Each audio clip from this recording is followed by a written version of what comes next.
Nana Spriha Raghupate Hridaye Asmadiye Satyam Vadami Cha Bhavan Akhilantaratma Bhakti Prajacha Raghupungava Nirbharang Me Kamadidosha Gurumana Sancha. Om Shanti, Shanti, Shanti. O Lord, I tell you the truth. I have no other desire. And you, being the innermost self of all being, know it very well. O God, give me the ardent devotion only, and make my mind free from all impurities like passion, etc. Om, peace, peace, peace. A very good evening to you all. I am very happy again to be present with Swami Vivekananda's Bhakti Yoga.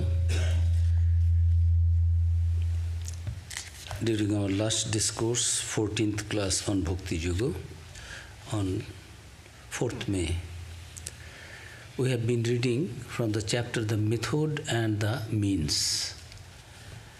Swamiji gradually giving introduction about the Bhakti, then philosophy of Ishvara, definition of Bhakti, spiritual realization, the aim of Bhakti Yoga, the need of a guru, qualifications of the aspirant and the teacher, incarnate teachers and incarnation, the mantra, Om, and the Om, that word of wisdom, worship of substitute and images, the chosen ideal, and now we have just started reading from the chapter, the method and the means.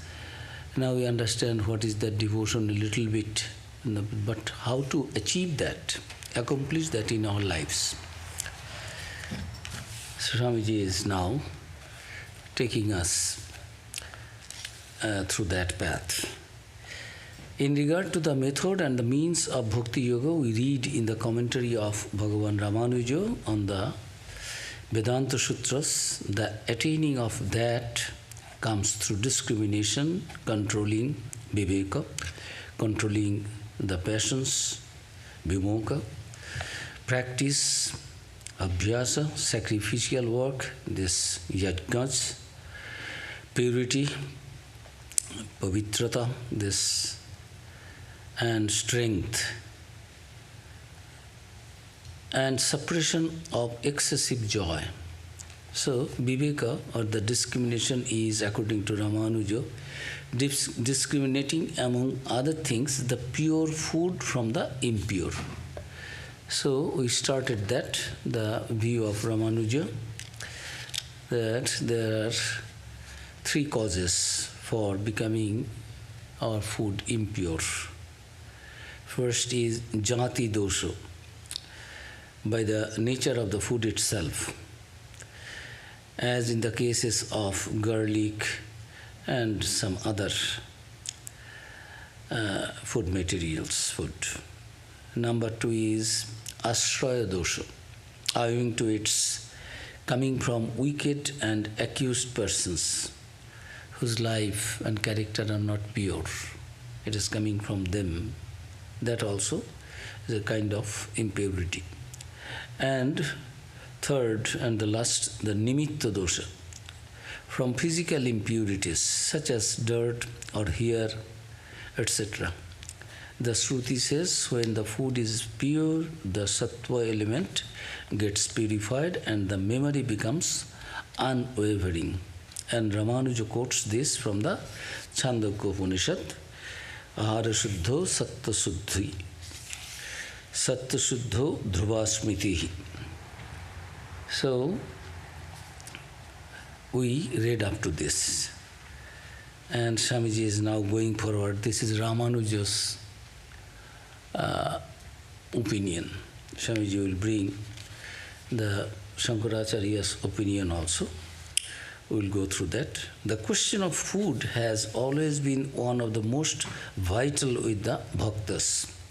Apart from the extravagance into which some of the bhakti sects have run, there is a great truth underlying this question of food. We must remember that according to the Sankhya philosophy, the sattva, rajas and tamas, which in the state of homogeneous equilibrium form the prakriti, and in the heterogeneous disturbed condition form the universe. These both are both the substance and the quality of prakriti. As such, they are the materials out of which every human form has been manufactured, and the predominance of the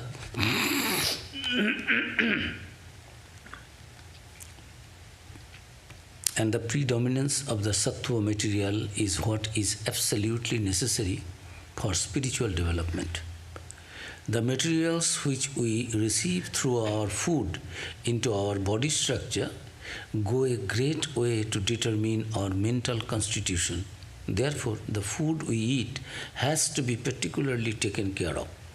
However, in this matter, as in others, the fanaticism into which the disciples invariably fall is not to be laid at the door of the masters.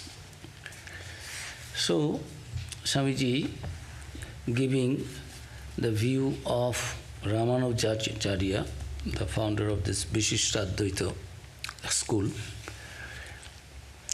qualified monism. Swamiji is telling, we also see some people are there. Swamiji will also tell that they should be better sent to lunatic asylums. This is about food. They show that much of fanaticism that it doesn't have any reason behind it, although purity of food is necessary.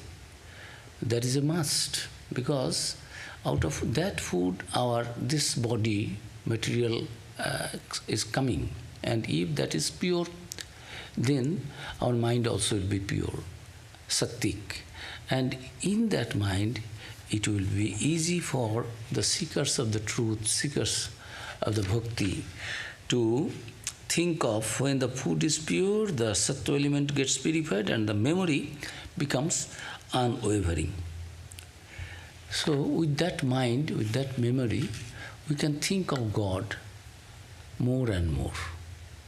Otherwise, if the mind is impure, food is impure, our mind will be impure, and if the mind is impure, then we will not be able to concentrate properly in its fineness to the ultimate reality.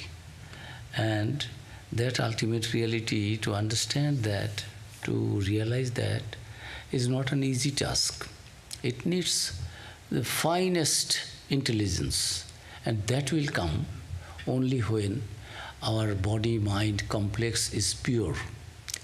So Swamiji is telling that it is necessary. The materials which we receive through our food into our body structure go a great way to determine our mental constitution. Therefore, the food we eat has to be particularly taken care of. Immediately, Swamiji has a little bit experience of the world. In the name of bhakti, in the name of following the instructions of the gurus, acharyas, what the disciples do, the followers do. Fanaticism, which should not be laid at the door of the masters. They said these things, but the masters, the founder, acharyas, they did not ask us to go to that extent, become fanatic about this, that this is the only thing. If I take always the pure food, then only I become the knower of the ultimate reality. God will come. This is one of the elements. Don't become a fanatic over importance to outside food. Now Shankara's view Swamiji will give. And this discrimination of food is, after all, of secondary importance. The very same passage quoted above is Ahar Shuddho, Satya Shuddho, Dhruva Smriti. The same passage quoted above is explained by Shankara in his Bhashya on the Upanishads in a different way, by giving an entirely different meaning to the word ahara, translated generally as food. According to him, Shankara, that which is gathered in is ahara. Whatever we collect, we gather, that is called ahara. It is not only that we have to eat it through our tongue and mouth, consume it inside as just gross food, we understand. Whatever we gather in is ahara, according to him, Shankara. And he is giving nice explanations. That which is gathered in is ahara. The knowledge of the sensations such as sound, etc. is gathered in for the enjoyment of the enjoyer, self. The purification of the knowledge which gathers in the perception of the senses is the purifying of the food, ahara. The word purification of food means the acquiring of the knowledge of sensations untouched by the defects of attachment, aversion and delusion. Such is the meaning. Therefore, such knowledge or ahara being purified, the sattva material of the possessor of it, the internal organ, will become purified, and the sattva being purified, an unbroken memory of the Infinite One who has been known in his real nature from scriptures will result. This unbroken memory of the Infinite One will be had as a result if our thoughts, whatever we are, not only food through mouth, through our ears, through our eyes, through our mind, we are gathering in. Ahara is not only that gross food you are thinking and giving too much stress on that, giving less importance or neglecting other options, other processes, other things to be followed. That will not bring you the ultimate joy, bliss, realization of the truth, vision of God, liberation, whatever you think of. And you cannot claim yourself to be the perfect devotee. You cannot be, because your mind is not pure, your thoughts are impure. How can you allow your ears, your eyes, other senses, sense organs to enjoy other things which are not pure? Only you are giving particular stress on your food which you are consuming through your mouth. Ahara means whatever you are gathering in through all your senses. That is what Shankaracharya is telling. And Swamiji will now, Swamiji also had when our Bhakti Yoga is over, 1 or 2 classes we will have on this about food. Swamiji in so many places, so many things Swamiji has said, because it was a need at that time. And present day also we find vegetarian, non-vegetarian, vegan, oh God, so many things. And everyone wants to impose his or her views on others and try to show that this is the best way. And so everywhere there are some certain shortcomings, certain flaws are there. We cannot say that this is the only way. Swamiji will give one after another, so many things. Nobody can claim that that food is the only food. By taking that only, one can achieve the highest goal of life. So, these two explanations are apparently conflicting, yet both are true and necessary. Swamiji is making a very nice harmony of this, both of this, harmonious blending of both of this. That anything and everything you will eat, only I am thinking good things, mind will be impure, and that is what we have seen.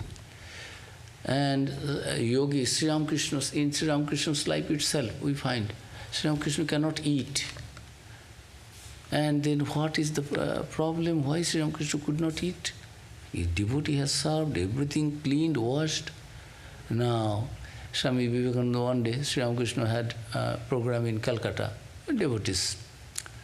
Satsang is going on, bhajan, kirtan, everything, and young Narendranath also was supposed to accompany Sri Ramakrishna to Dakshineshwar. So after the program, when Master was, Sri Ramakrishna was leaving the home, asked for a glass of drinking water. Somebody brought it immediately from inside inner apartments. Women devotees are there, ever ready to serve Master. Master has come, such nice program gone. Now Master has wanted to drink one glass of drinking water. So Master was trying to touch but could not touch the glass. At that time, young Narendranath was not that devoted and surrendered his complete everything to Sri Ramakrishna. He had his intellect and his mind, rational approach. So he said, Sri Ramakrishna said, Naren, come with me. Naren said, no, you go, I will go later on. No, you wanted to come with me. Master would not leave him. Naren will go, Master is happy in the presence of Naren. And Naren said, no, sir, you go, Master, you go, I will go, I will go. So he allowed Master to leave. Then he started investigation. What happened? Who actually brought that water? Who brought the glass? Who brought this? Who washed this? These, that. Finally, he found that, yes, it was touched by somebody who was not according to Sri Ramakrishna's that sattvic standard. That Sri Ramakrishna did not see anything. So those who are yogis and those who are advanced in spiritual life, they understand what to eat, what not to eat. And during last discourse, I said that Sri Ramakrishna used to throw so many fruits and sweetmeats to the Mother Ganges. In the Belur Math also, Raja Maharaj, Mahapurush Maharaj, many things coming from people with very, very, very questionable, impure character. They are devotees, they are giving all right. No sadhus will take, don't offer it to Thakur even, give it to Mother Ganga. And Sri Ramakrishna used to give to Narendranath. The Naren's inside, this Jnana Surya, sun, knowledge of the sun of knowledge, that is there. So anything and everything, the small impurities will not be able to do any harm to Naren. But others, you won't take, you won't touch. Master himself won't touch. So this we found in Master's life, and Naren saw it. So Swami Vivekananda knew it, that there is this, it happens. Impure food. And Sri Ramakrishna said so many stories also about that, that there was a holy man who went to visit, just from place to place, visiting different places of pilgrimage. In one evening he came to a temple, just in village area, small temple. He was thinking, this night I will be here, what to do. So he was sitting there. Then Pujari came at night. Only temple is there, small temple. He will now close and make the sleeping arrangement of the deity as they do, ritualistic worship. So after that, that priest said, "Sir," understood he is a holy man, "where will you go?" "I will go to that." "Where will you stay?" "And I will stay here." "Have you got any food?" "No, my son." "Then, sir, please come to my house. I also prepare good things, pure things. You can take something." Then he also, with so much devotion, this priest is telling, so he went to his house and he was given very good food, pure food, prepared by the wife of the priest. They are all devotees, devoted, the priest's wife. And one good room also was given. You sleep tomorrow. After taking that food at night, this so-called holy person, a pravartaka, who is trying to become holy, perfect, not yet perfected, so its effect will be there. So he found some kind of wrong tendency, evil tendency in his mind. He got up and then stole something from that room and left. Never ever he did all these things. He is living a pure life, holy life for decades. Now suddenly it happened, but his brain was not working. He stole something, then left. And in the morning, this couple, "Yes, sir, get up and take something." In the morning, they found that man is not there. What, his door is open? Then they thought, what? Nowhere there. Then they found some costly things that is absent. Then they thinking, this is a fake, fraud one. Oh God, he was showing so much reverence, this, that. So they were trying to find out what is that man and what is, and just becoming a little frustrated and depressed. What type of people? We did all our best, and in the garb of a holy man, this man. So after several hours, that man came back. What happened? They were now doubtful about it. Then he said, "These are the things, costly things I took. This is." "What happened to you?" "What you fed last night?" These things. Who gave this? Who gave this? Where from?" Finally, that priest found that a bad-charactered man, a thief and a questionable character, not a good man, morally, ethically not living a good life, stealing, that man gave all these articles, food articles, which his wife and he nicely prepared and offered to this holy man. And the effect of that, he has got this evil tendency in him, and he went, after several hours, he got the nature's call, and when those things are out, now his real nature, good nature, holy nature, pure nature is coming. "Oh God, I am living this life. They gave me shelter, food, everything. I have actually stolen." Now he has again come back when he is free of the effect of that bad food given by some bad person. So this happens, and it is examples are there. It is not that something. Some people will say, "What is the anything and everything? If it is nutritious, it will be nutritious. If it is good, it is good." So many people do not eat from hotels here, there, from street side, given by anybody and everybody.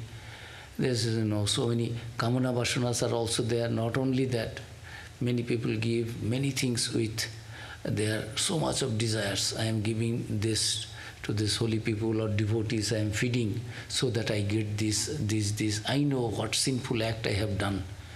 Just to get rid of that, I am feeding the devotees, because their punya, their merit will be accounted, will be credited in my account with some money. So people do like that. So we cannot say it doesn't have any base. So Swamiji is telling both are true and necessary. The manipulating and controlling of what may be called the finer body, namely the mind, are no doubt higher functions than the controlling of the grosser body of flesh. But the control of the grosser is absolutely necessary to enable one to arrive at the control of the finer. The beginner, therefore, in spiritual life, seekers of truth, seekers of devotion, spiritual aspirants, the beginner, therefore, must pay particular attention to all such dietetic rules as have come down from the line of his accredited teachers. But the extravagant, meaningless fanaticism which has driven religion entirely to the kitchen, as may be noticed in the case of many of our sects, without any hope of the noble truth of that religion ever coming out to the sunlight of spirituality, is a peculiar sort of pure and simple materialism. It is neither jnana, nor bhakti, nor karma. It is a special kind of lunacy, and those who pin their souls to it are more likely to go to lunatic asylums than to Brahmaloka. Brahmaloka is that higher sphere, liberated. Brahmaloka, that sphere. So it stands to reason that discrimination in the choice of food is necessary for the attainment of this higher state of mental composition, which cannot be easily obtained otherwise. So, gross food has its importance, its value, no doubt. But if you think that all your senses will do whatever they like, and you will be very particular about your gross food, then you can go to the lunatic asylum. You cannot reach that Brahmaloka, that highest realm.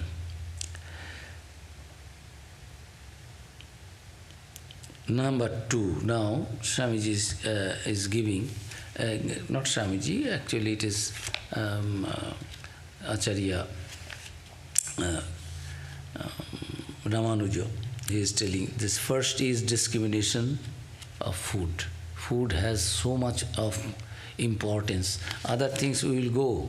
Swamiji has not said so many things, but about food, I am not going to, if time is there, again I will read in another lecture. So many lectures are there in so many places.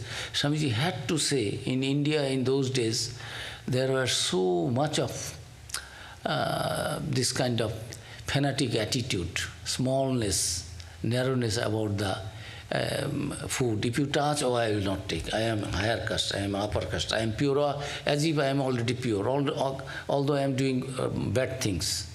And you, comparatively, compared to me, your life is pure. But because you do not belong to my caste, so I will not touch, I will not take food from you. That will be irreligious and sacrilege. So many things. These are all this small frog in the small well. This not understanding. Swamiji is telling they do not know what is the goal of life. Their religion, they only outer skin. This is necessary. But too much importance only on food. Some sects are there. They think because we take vegetarian food, and some are vegan. Vegan nowadays it is also. I have been in South Africa. Some devotees heard that they would come. I say, all right, come. Young children, devotee children, they are also devotees. All right, take something. Oh no, Maharaj. No milk, no this, no this. Then I said, when you come to visit me and bring for something for Thakur, bring something for you also. When after your job of meditation or making pranams to Thakur, you will be meeting with me. I will be taking something, and I am a sadhu. You have your devotees. You are coming. So you bring your food from home so that you can take it. Because how I can supply your vegan food? I will not take this, not cake, not pastry, not this, which others are very desirous of, and they feel very happy, oh, this is our favorite one. But they are so choosy. that it is difficult. All others are eating, they will not eat anything. And you bring your food, what is actually you eat. Allow them. Because something is there. That is Swamiji is telling, that too much of giving importance to secondary things is lunaticism. It is not, it is insanity. And by doing this, you cannot reach the highest one, highest truth. So now, next is first discrimination about food both mental and gross food. And anything, through our eyes we are thinking, we are seeing, through our ears. If whole day I listen to, I do not know what the pop songs and other things, I will also feel a kind of that influence of that in my jumping effect of that. And if I whole day I am busy with bhajans, kirtan, classical things, my mind also will be always thinking of God. So through ears, through eyes, whole day if I see all the bad movies, whole day I am seeing, can I really think of God? Only those who are perfected, they are not bothered. They can maintain their equilibrium of the mind, equanimity of the mind, perfectness, calmness, quietness, unperturbed, undisturbed in any situation. But those who are aspirant, seekers, not yet perfected, they should follow certain things. And food is very important, physical level also. If we take too much of garlic, too much of meat, too much of something very that gives you impulses, it is there. So we should follow that, but only by taking this vegetarian food or without spice, without this, I become a great yogi, I become the knower of truth. If you are thinking that and you belittle others for taking little bit of other things, and you don't think that they are even human beings because they are taking some kind of food which you do not take, it is too crude and cruel also. Swami is very rational. So now after food, the discrimination, what is necessary to reach the goal of this bhakti yoga devotion? After viveka comes vimoha. This vimoha is controlling the passions. Controlling the passions is the next thing to be attended to. To restrain the indriyas, organs, from going towards the objects of the senses, to control them and bring them under the guidance of the will, is the very central virtue in religious culture. Finish here, and Swamiji will come to the next. For a spiritual aspirant, you must be discriminative about your food. Whichever food is good, soothing, sattic effect will give, you take those only. Don't take anything that is which is ashraya dosha, jati dosha, this impurities for something wrong in that. If you take those food, it will have its bad effect. So that is. Second is control the passions. If you want to become a bhakta, you must control your passions. Controlling passion is the next thing to be attended to. To restrain the indriyas, all our organs now, as I told, that all other organs are taking anything in, gathering in, ahara.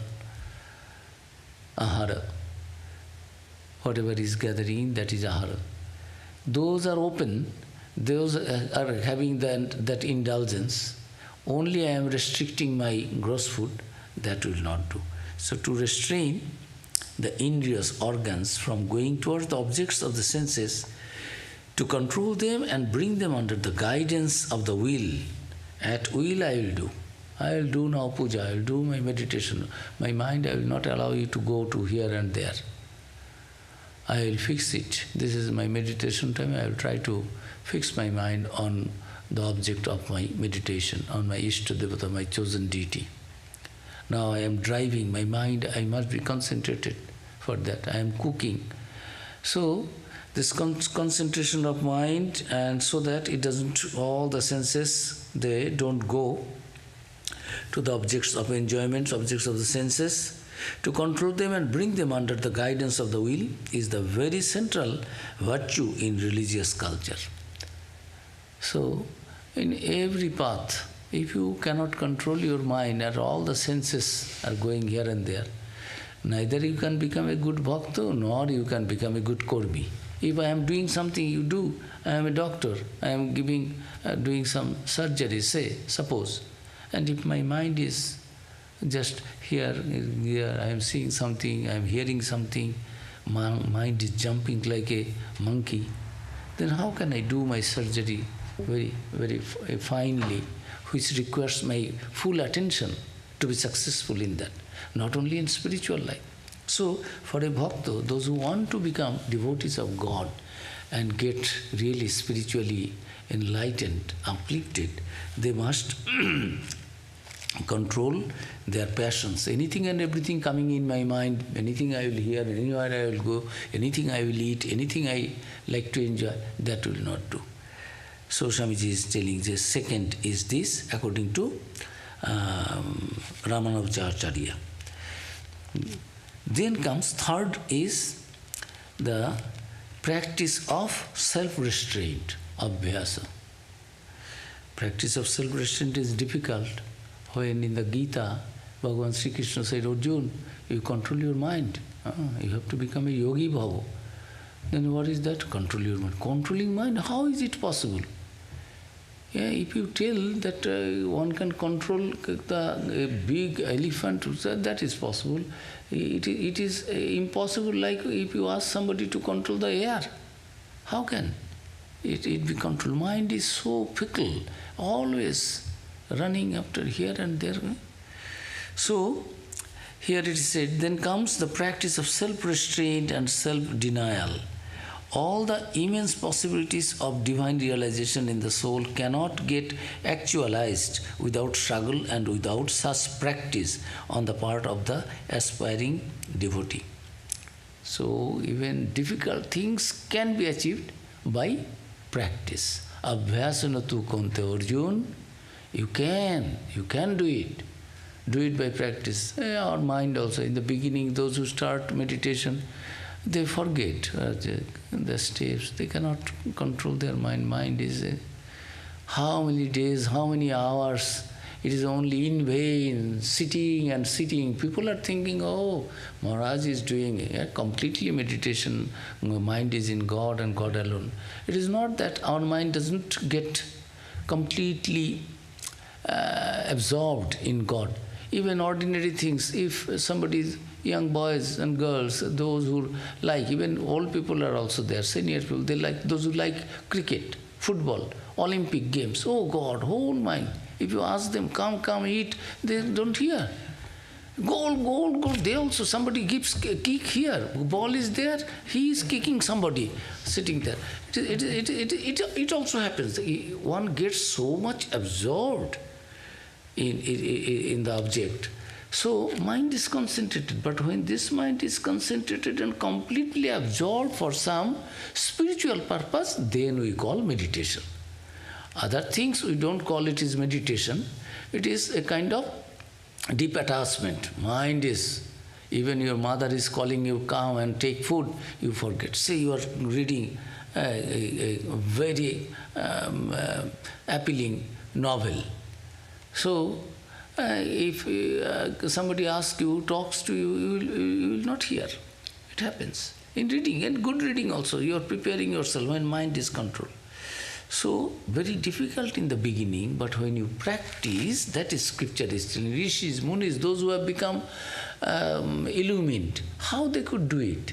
Overnight. In the Gita also, Sri Krishna is telling Arjuna, don't expect anything to be achieved overnight. What is that? Shanay uparamet. Gradually, step by step, little, bit by bit, that realization will come. What you are telling impossible today, you are opposing. I am not scolding you. You are right. It is very difficult. But abhyasana tu kunteo vairagyena cha griyate.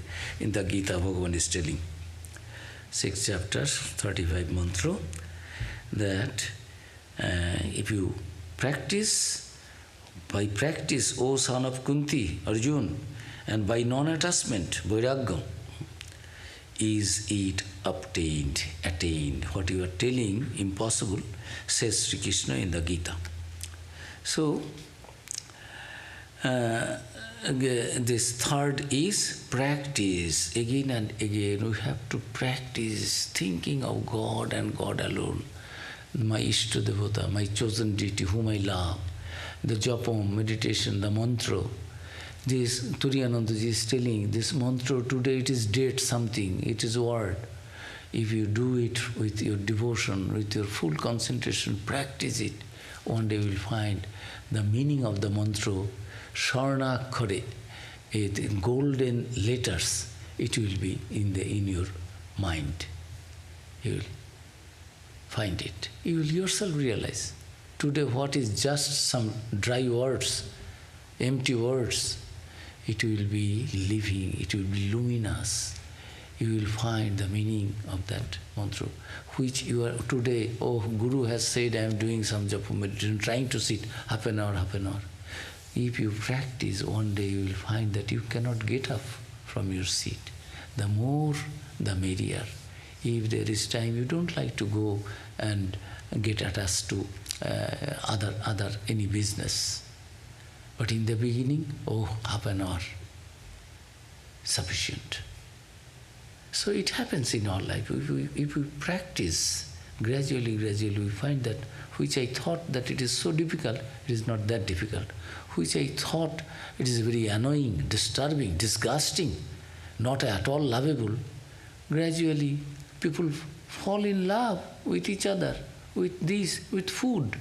Oh, this food I will not take. Gradually that food becomes his main food. Culture, language, behavior, talking style, so many things are there. If consciously, if you try to absorb that, we find that yes, it can be. So, here it is that practice, the mind must always think of the Lord.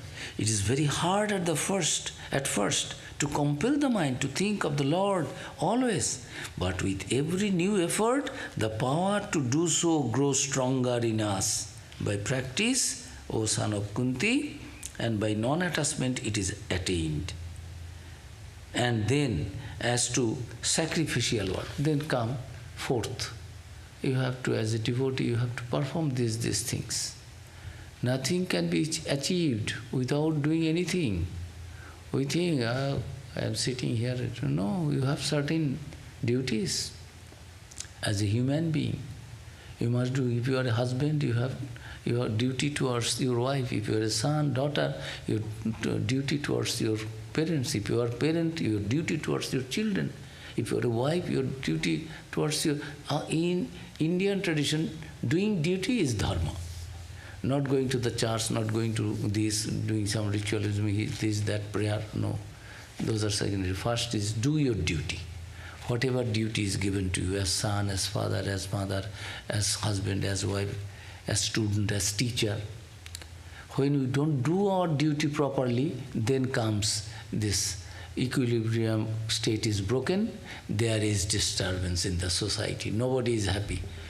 Husband is not happy because wife is not doing her duty towards me. Wife is not happy, husband is not happy, son is not happy with father, father is not happy with the son, friend is not happy with friends, everyone is expecting, let other do their duty, I will not do my duty. If we all are dutiful, so that is why nowadays there is human rights, women's rights. In our scripture, no such things are there.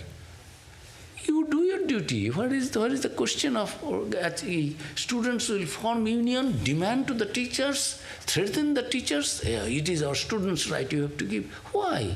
Son will demand, show muscular power. This is not Indian Vedantic ideas, Hindu tradition, or religious, or devotional tradition. No. You do your duty, and without any expectation. Do your duty to others. You will be perfected, you will be uplifted, you will reach your goal. Don't bother for others, don't expect anything from others. So, doing the duty without any attachment, if you practice it regularly, anything and everything is achievable, can be attained. I am not telling it, is Bhagavan is telling in the Gita, and this is also quoted by Acharya Ramanuja, and then Swamiji is also giving this different acharyas, what they said about path of devotion, how to have progress, how we can go forward. And then as to sacrificial, now number 4 is sacrificial work. You have to do some yajnas.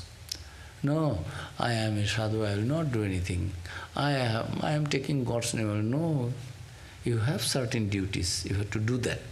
What are these sacrificial work? It is understood that the 5 great sacrifices, Pancha Maha Yajna, 5 great sacrifices we are supposed to do. This is assigned to us as human beings. So long we live in a society, a householder should do these things. What are these Pancha Maha Yajna? Deva, Pitri, Bhuta, Bhuta Yagga, Deva Yagga, Nri Yagga, Rishi Yagga. These are 5. Deva, Pitri, Bhuta, Nri, Nri means human being and others, and Rishi, Brahma, Yagna. So these things, japa, meditation, doing your duty to the gods, goddess, rishis, munis, your father, main. So these sacrifices are aimed to gods, sages, mains, guests, and all creatures. I will not do all these things and I will become a bhakta. No, that will not do. Do your duty. So, for sacrificial work, it is to be also done. Purity is absolutely the basic work, the bedrock upon which the whole bhakti building rests. Now comes purity. This 1, 2, 3, 4, 5, what are the things?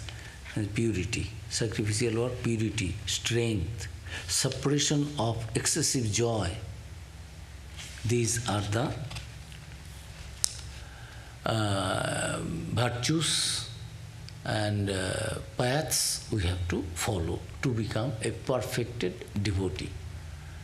Next chapter will come Parabhakti. Then only Parabhakti, the supreme devotion, will be possessor of that supreme devotion. If we follow this viveka, discriminating good, between the good and bad, pure, impure, then discrimination, then controlling the passions, then practice of always trying to think of my Ishta Devata, then sacrificial work, doing all these yajnas, whatever my duty to the society, to father, to mother, to this rishis, munis, whatever, as a human being, I will do all these things. Then will come purity, purity of mind. Now, this purity is absolutely the basic work, the bedrock upon which the whole bhakti building rests. Sri Ramakrishna said, everything is impure, so we cannot see God. God, we don't feel the presence of God. Why? Because our mind is impure. Shuddha man, Shuddha buddhi. Shuddha buddhi, Shuddha atma. Says Shuddha atma, then you that Brahman, you understand. You become Brahman. Brahma Veda, Brahmaiva Bhavati. If we can purify our mind, our intelligence, our inner tendencies, our whole being, purified from all points of view, all points, from all sides, then I am no more separate from that ultimate reality. Shuddha Buddhi, Ashuddha Atma, Shuddha Man, Shuddha Buddhi is equal to Shuddha Buddhi to Shuddha Atma. You become.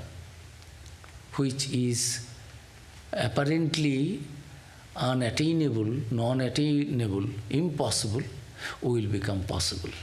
These are the steps. Purity of mind, purity of thought, in everything. Purity is absolutely the basic work. the bedrock upon which the whole bhakti building rests. Cleansing the external body and discriminating the food are both easy, but without internal cleanliness and purity, these external observances are of no value whatsoever. In the list of the qualities conducive to purity, as given by Ramanuja, there are enumerated what? Satya, truthfulness; Arjava, sincerity, straightforwardness, simplicity; Arjava, straightforward, sincerity; Daya, doing good to others without any gain to one's own self. No iota of even anything in return. I am doing good to you, expecting father, mother, they do to their children. Mother does so much things, sacrifices. It is my son, my daughter, they will stand on their own. When we will be old, they will look after us. Something is always there. Even mother's love is the purest one in the society, in the world.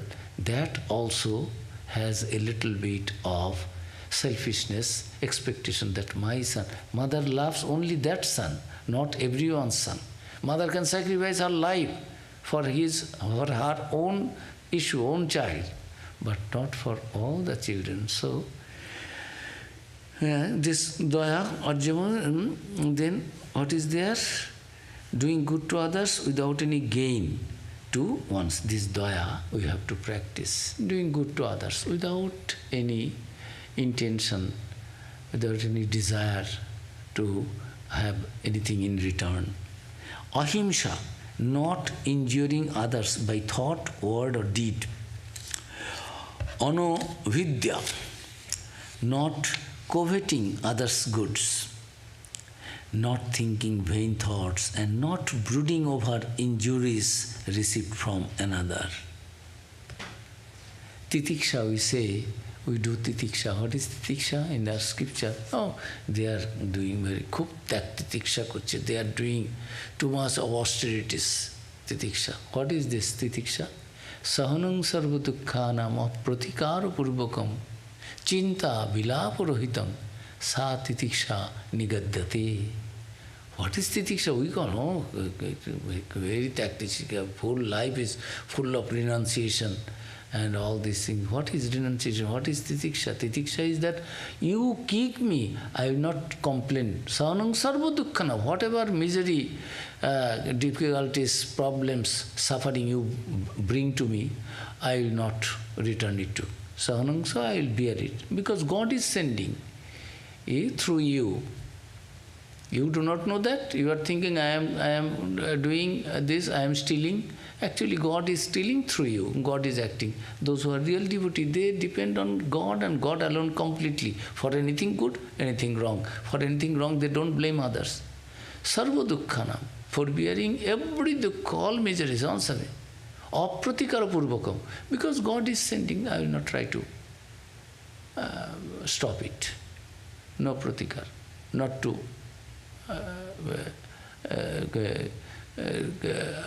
not to try to be out of this, because God is sending this. There is that that is in the Gospel, Sri Ramakrishna has given Horirichha. There is a story, by the will of God. I was sleeping, I am a poor man, I don't have sufficient space in my room on the veranda.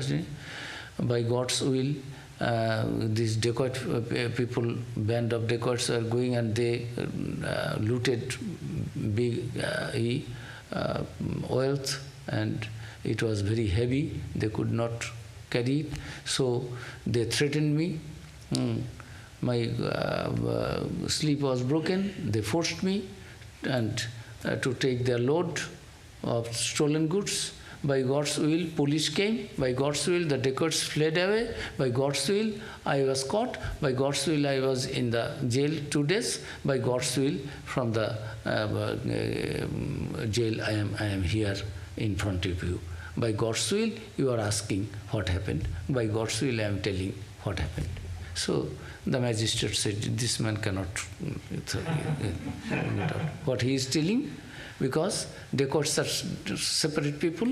They understood police has come, they left away. This man is caught red-handed without committing any mistake, committing any crime, because they forced him, using him as a porter. Take this. So he spoke the truth. So this that without any gain, do good to others without any gain to oneself. And ahimsa, not injuring others by thought, word or deed. Anavidya, not coveting others' goods. Not thinking vain thoughts and not brooding over injuries received from another. Whatever bad things you have done, I will not even think of that. Sometimes we are good. I am forbearing. People will say, oh Maharaj, your patience is so nice. But actually I am boiling inside. Let the devotee or the man who misbehaved with me, maltreated me, go. Then you see what type of people. I did not do anything wrong and this. Actual people, those forbearing people, they will not utter any. Holy Mother never said, never complained. Anybody and everybody telling your brother has done this, your Hriday has done this, your nephew has done this, Mother was telling, so much they did for Thakur. So what, why you are doing? This mango is, how devotees are bad, they have given master the sour mango. Why, what type of devotees? Mother is telling, oh, Nolini, why you are telling? It is sweet, sweet, sour, sour. It is, why it is sour? It is sweet, sweet, sour, sour. I learned this. Other than Holy Mother, who can say this solution? Never ever trying to find fault with others. And final word also Holy Mother's is, it is like that, Sahanang Sarvadhume, my child, on last advice of Holy Mother, almost she was on deathbed. And all are shedding tears. Mother, if you give up body, what will happen to us? What will happen? Sharath is there, he will take care of you. Plus, you see, my child, if you really want to have peace of mind, don't try to find fault with others. Rather, you find your own fault and make the whole world your own. Nobody is a stranger. All are your own. The whole world is your own. You make the whole world your own. That is the secret of being happy, joyful, peaceful, blissful in this life. Not money, not other things, no other enjoyment. If you have this satisfaction, this Sajjashaman gun nei, Santoshaman dhan nei. If you have that contentment mentally, I am happy with anything, any place, any shirt, any food, any situation, then there is no one under the sun or on this earth to trouble me, torture me, because I am satisfied with whatever is available. So these are to be practiced. Real devotee must be like that. Never ever will think of anything, thoughts, and not brooding over injuries received from another. In this list, the one idea that deserves special notice is ahimsa. Now, Swamiji is speaking a little elaborately about ahimsa. Other things, daya, arjava, sincerity, truthfulness, Swamiji said, these are all very purity.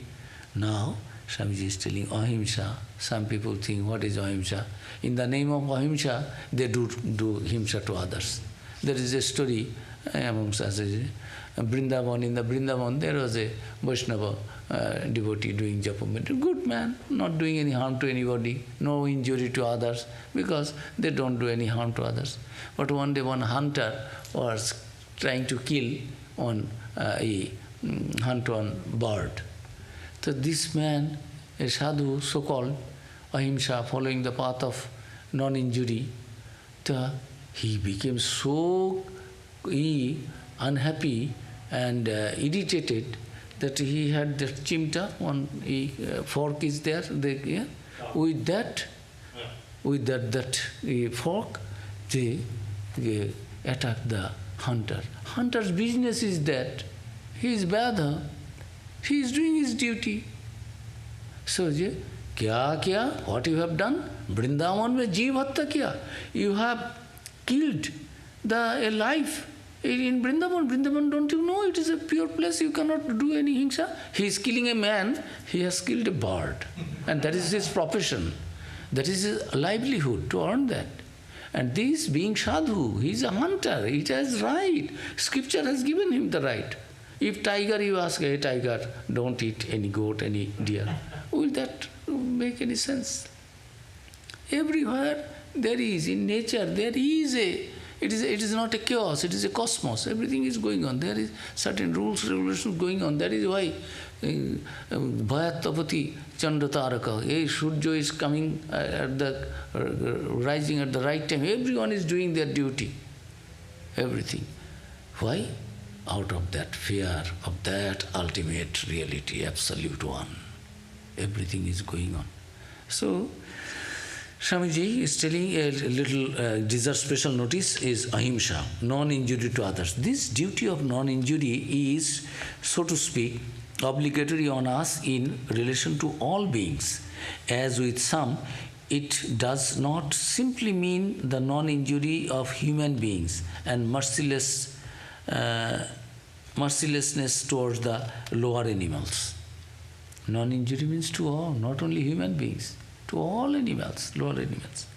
Nor, as with some others, does it mean the protecting of cats and dogs and feeding of ants and with sugar, with liberty to injure brother man in every horrible way. Harming the human society, his or her own brother, but feeding sugar to the ants and feeding the dogs and cats with all there, but not doing his or her duty to father, mother, brother, sister. So many families are there, they don't do anything for their family members, but they spend hundreds and thousands of dollars for their pets. This is all Swamiji has seen. What is the Western society? In India also there are some cow protection group came. You give all money for us cow. Well, cow, have you done anything? They do a hospital for the rats. Cow protection you must do, it will come. It is also necessary. But not at the cost of human being. Balance should be there. So, non-injury, this with liberty to injure brother man in every horrible way. It is remarkable that almost every good idea in this world can be carried to a disgusting extreme. A good practice carried to an extreme and worked in accordance with the letter of the law becomes a positive evil. The stinking monks of certain religious sects who do not bathe lest the vermin in their bodies should be killed. Never think of the discomfort and disease they bring to their fellow human beings. They do not, however, belong to the religion of the Vedas. There are sects in India, in Western countries I do not know. They even, insects are there, let them live, but they don't have any feeling for other human beings. And they are creating and spreading the virus and other things. He is doing all right, you are bearing, but you are killing others, you are bringing a problem in the human society. They don't.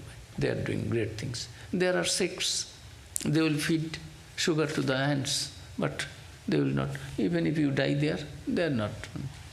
They are dog lovers, they are cat lovers, they are animal lovers. But how many are there human lovers? So this is peculiarity. So Swamiji say, they do not, however, belong to the religion of the Vedas. They don't take any bath. Why? No, let them grow there. I am also doing seva to insects, something. If I take a bath, this will die. The taste of ahimsa is absence of jealousy. Any man may do a good deed or make a good gift on the spur of the moment or under the pressure of some superstition or priestcraft. But the real lover of mankind is he who is jealous of none The so-called great men of the world may all be seen to become jealous of each other for a small name or for a little fame and for a few bits of gold. So long as this jealousy exists in the heart, it is far away from the perfection of ahimsa. The cow does not eat meat, nor does the sheep. Are they great yogis, great non-injurers, ahimsakas? Any fool may abstain from eating this or that. Surely that gives him no more distinction than to herbivorous animals. The man who will mercilessly cheat widows and orphans and do the vilest deeds for money is worse than any brute, even if he lives entirely on grass. The man whose heart never cherishes even the thought of injury to anyone, who rejoices at the prosperity of even his greatest enemy, that man is the Bhakta. He is the yogi. He is the guru of all, even though he lives every day of his life on the flesh of swine. Therefore, we must always remember that external practices have value only as helps to develop internal purity. It is better to have internal purity alone when minute attention to external observances is not practicable. But woe unto the man and woe unto the nation that forgets the real, internal, spiritual essentials of religion and melancholy clutches with death-like grasp at all external forms and never lets them go. The forms have value only so far as they are expressions of the life within. If they have ceased to express life, crush them out without mercy. We stop here. We will continue with this very appealing words of Swami Vivekananda during our next discourse. Today is 18.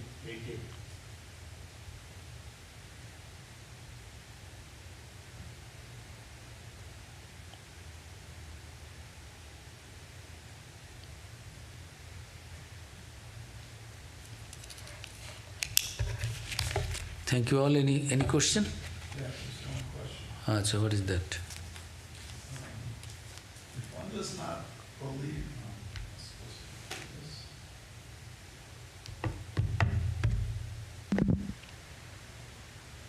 What is the question?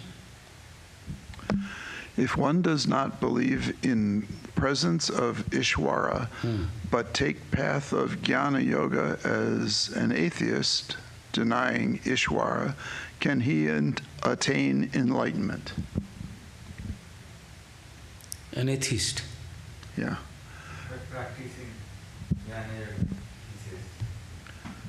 he The Jnana Yogi is not an atheist. says. Yeah. I am practicing Jnana Yoga and telling I am atheist. You can say I am a follower of formless aspect of that ultimate reality. Jnana Yoga means the presence of that divinity without any form, everywhere. In me, in you, in everyone. Everything is divine. That knowledge is called Jnana Yoga. Feeling the presence of that ultimate reality, divinity within and without. Jnana Yoga does not mean that everything is dead, I am also dead.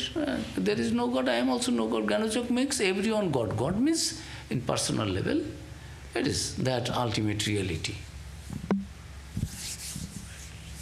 Then? Yeah, there's a second part.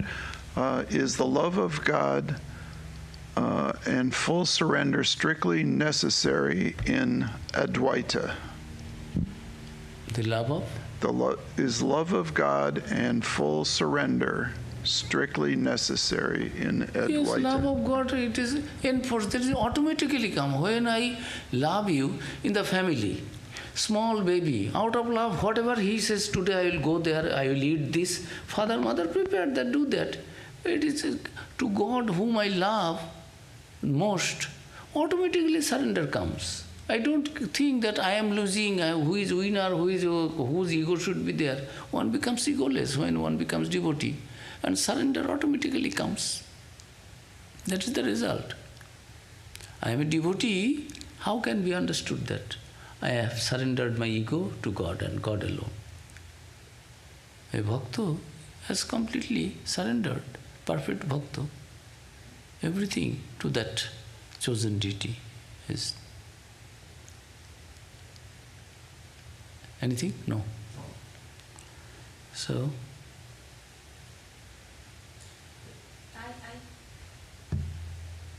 that question, it's okay. You can hear, right, Swamiji? I hear. Give her. I was just asking about that question. I didn't understand that. That question is saying that when in Advaita, whether surrender of God is necessary or not, right? Yeah. So, in I'm hearing. Yeah, in Advaita, whether surrender to God is necessary or not. You are telling Advaita again, you are telling God. God. Because What? that's the question, Swamiji. That gentleman asked the question. She's asking, is that the question? Yes, I was just asking. So, if that's the question, then what could be the answer? That's why I was No, thinking. leave his question. You ask your question. No, I We are thought not- that could be a question. We are Okay. not here to. So many questions come. Many questions are not actually questions. So don't mind that. We are not here to discuss that. Maharaj, about finding no faults with others. Holy Mother said. Sometimes it gets tricky because, we see in an atmosphere, whether it's an event or something that involves society or community, some people are repeatedly doing something that's causing disruption. Irritation. to others. Disruption. So don't find fault, don't say, I don't agree with that because No. It is. you don't know. It's not like I'm being personally, I have malice to that person, but I or anybody else, we have to put him in place that, you're causing this. And sometimes, we have, no, don't say anything. Take it. Because society is not going to function that way. If a cop stops me and gives me a ticket for, breaking Doing the something law, wrong. that person personally doesn't have anything against me. Some people may have, but in general, he's going to write it because you made a mistake. You're doing something that may cause harm. So sometimes we often hear this, like, that's okay, just, accept it, swallow it. But I don't think it's doing good. It is practical. Practical and to operate for an operations dharma. And as long as you don't have personal malice against that person, that's fine. That is the point. To your soul, I have my respect. But for this purpose and that purpose, I have to say this. And sometimes even be stern also, because if that person is causing, or even I am causing. So that I just want to... No, you're right. In the practical life, living this life is not that easy. What is written in the book, following that is all the problem. But Holy Mother said, and anything, say you are a teacher and your student has written 2 + 2 is 5. You will give tick mark and you will not find fault. Teacher's duty is to correct him. It is not we maximum what we do. Now I quote again Holy Mother. My child, everyone can criticize. How many can correct? Mother is not asking us not to correct. Correction is good, but we criticize for criticism's sake. Mercilessly, without any. I don't need to. It is not my business. That is in spiritual life. For correcting your son, daughter, your student, it is your duty, you must. How can the society go on otherwise? But with no malice, with nothing personal. Same thing, because I love him, he has done the same mistake or he has said something false statement. I came to know, because I don't like, do you know, he's lying, he's a liar, he's a bad man. I'm telling that, say, suppose. But because I love you, you also, so many times I know you said lied, But because you are my son, because I love you, because you are my dear and near one, I am suppressing, all right, what to do? Father, mother knows how many bad things, bad behaviors of the children, their brother, sister, they just swallow it. Nobody knows. So, question is not that. Question is, we criticize unnecessarily. Try to make everyone your own. When I love you, even your presentation, your talking, your behavior, everything, when I have fallen in love with you, I will feel everything. Others are not seeing that good in you, but I am seeing. So we have to change our attitude. Holy Mother is telling, we criticize for criticism's sake. Oh, what is this, what is this? You don't try to think that everyone is your own. I mean, everyone is that divine presence. They are less enlightened, more ignorant. You are, say, you are more enlightened, less ignorant. That is why it is. You commit one mistake in a month, they commit 10 mistakes in a day. But don't see the wrong side, bad side, the inabilities, faults of others. Try to see good and inspire them. Hey, some out of these 5, 2 you have done nice, 3 you could not do. You know how to do it. 2 sums are okay. Like that, if you say, they will correct. How many can correct? Each and everyone is very apt to find out faults. I am putting Holy Mother. Dosh to সবাই দেখতে পারে, শোধরাতে পারে কজন? How many can rectify them? Mother is telling them. Some people also don't take the correction. What to do? If Holy Mother says, they'll probably listen. But somebody else, Leave it. When I cannot teach you, I understand. I cannot, it is beyond any. Do you think all the police can control all the criminals? That is why they will not do their duty? No. I will do my duty. Even after that, some people will do their crime. That is, you cannot stop that. You have to accept. That is life. Good and bad. Only good, only good. Life is not that. I will not be attached to anyone. I cannot make everyone detached. Vedanta says, you can change must be subjective. You can change yourself, not everybody. I think you close, then we can discuss, because online we should not keep them. Okay? Om Shanti Shanti Shanti Harihi Om Tat Sat Shri Ramakrishna Arpanamastu.